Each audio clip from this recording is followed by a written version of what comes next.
अगर लोग आपको इग्नोर करते हैं या अगर आप हर जगह अपनी तरफ से सब कुछ दे के भी आफ्टर थॉट बने रहते हो, तो ये प्रॉब्लम उनमें नहीं है। शायद आप खुद ने अपनी वैल्यू कम कर रखी है बिना रियलाइज़ करे। Hello beautiful souls, welcome to soul sand. आज हम बात करेंगे on people undervalue you because you undervalue yourself. ये वीडियो कॉन्फिडेंस हैक के बारे में नहीं है, ये इनविजिबल सिग्नल्स के बारे में है। वो सटल एनर्जी जो लोग साइलेंटली रीड कर लेते हैं।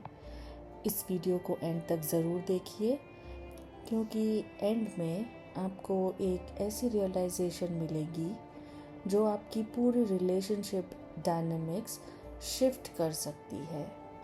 आपने नोटिस किया होगा, आप सबके लिए अवेलेबल हो और लोग कहते हैं तुम अमेजिंग हो, सपोर्टिव हो, पर फिर भी वो लोग दूसरों को प्रायोरिटाइज करते हैं। आपकी जगह कोई और लेता रहता है। आप रिप्लेसेबल फील करते हैं। और सबसे पेनफुल लाइन होती है व्हेन दे से I am amazing but still nothing changes. यही वो कंफ्यूजिंग पेन है जिसका नाम नहीं होता। आप ये फील करते हो शायद मैं ही ज़्यादा सेंसिटिव हूँ, शायद मुझे इतना मैटर नहीं करना चाहिए, शायद मुझे बस चिल रहना चाहिए। और फिर आप खुद को कन्विंस कर देते हो कि जो मिल रहा है वो इनफ है, मुझे बस ग्रैटिट्यूड से काम चलाना चाहिए। जैसे कि मैंने पहले भी बोला है, वैल्यू वर्ड से कम्युनिकेट नहीं होती, एनर्जी से कम्युनिकेट होती है। आप जो इंटरनली अलाउ करते हो, लोग वही एक्सटर्नली रिफ्लेक्ट करते हैं। जब आप हर जगह पहले ऑफ़र कर देते हो, अपनी नीड पोस्टपोन कर देते हो, अनकॉन्शियसली आप सिग्नल भेजते हो, मेरे लिए इतना एफर्ट मत करो, मुझे लास्ट में रखोगे तो भी मैं रहूँगा, मुझे कन्विंस करने की ज़रूरत नहीं है। और लोग वही करते हैं जो उन्हें ईजी लगता है, because humans respond to comfort, not to hidden expectations. आप कह रहे हो ये भी ठीक है, इतना काफ़ी है, और दुनिया उसके हिसाब से एडजस्ट करती है। लोग आपके इंटरनल लिमिट्स को मिरर करते हैं। अगर आप खुद को प्रायोरिटाइज नहीं करते तो किसी और को सिग्नल ही नहीं मिलता कि आप प्रायोरिटी डिज़र्व करते हैं। ये ब्लेम नहीं है, ये क्लैरिटी है। कभी जब आप इमेजिन करते हो ये इनफ नहीं है, बॉडी अनस्टेबल फील करती है, एंजाइटी आती होगी, और जब एक्सपेक्टेशन लो रहते हैं रिलीफ मिलता है। ये वीकनेस नहीं है, ये फेमिलियरिटी है। बॉडी प्रेडिक्टेबिलिटी को डिग्निटी से ज़्यादा चूज़ करती है। अगर आप नीडेड फील करते हो, चाहे अंडरवैल्यूड हो, तो नर्वस सिस्टम के लिए वो सेफ है।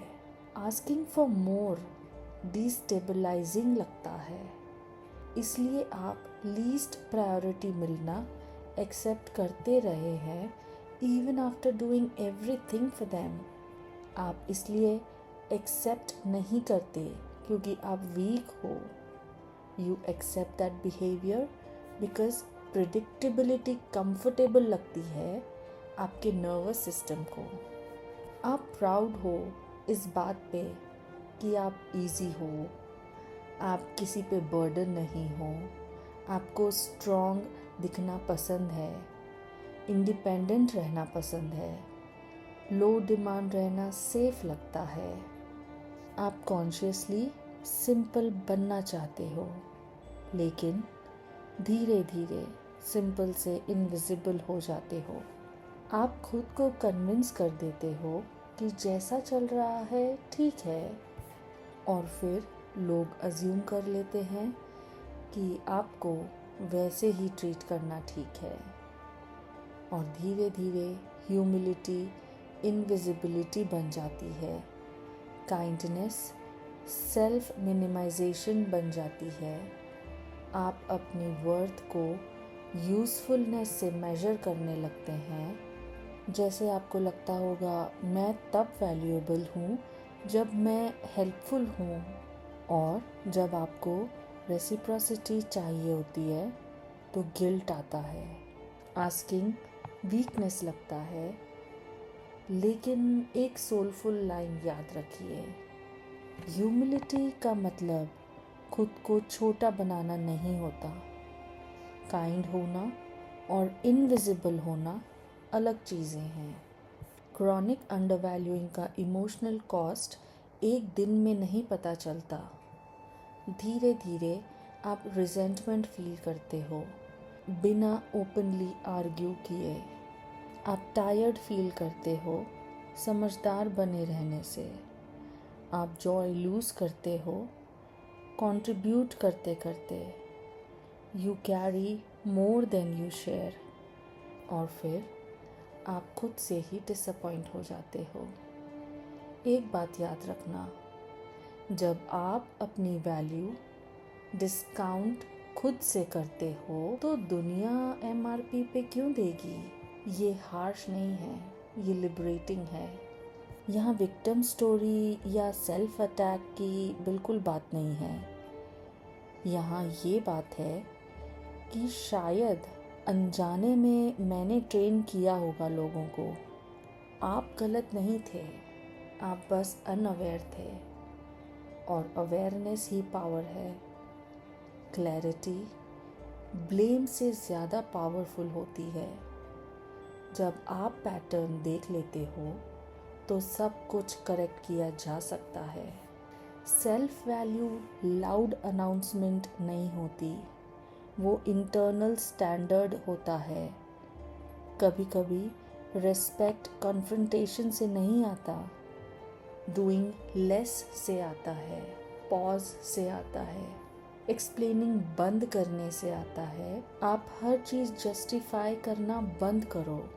आप हर रिक्वेस्ट पे इंस्टेंट हाँ बोलना बंद करो, और क्वाइटली देखो कौन एडजस्ट करता है, कौन डिसअपियर होता है।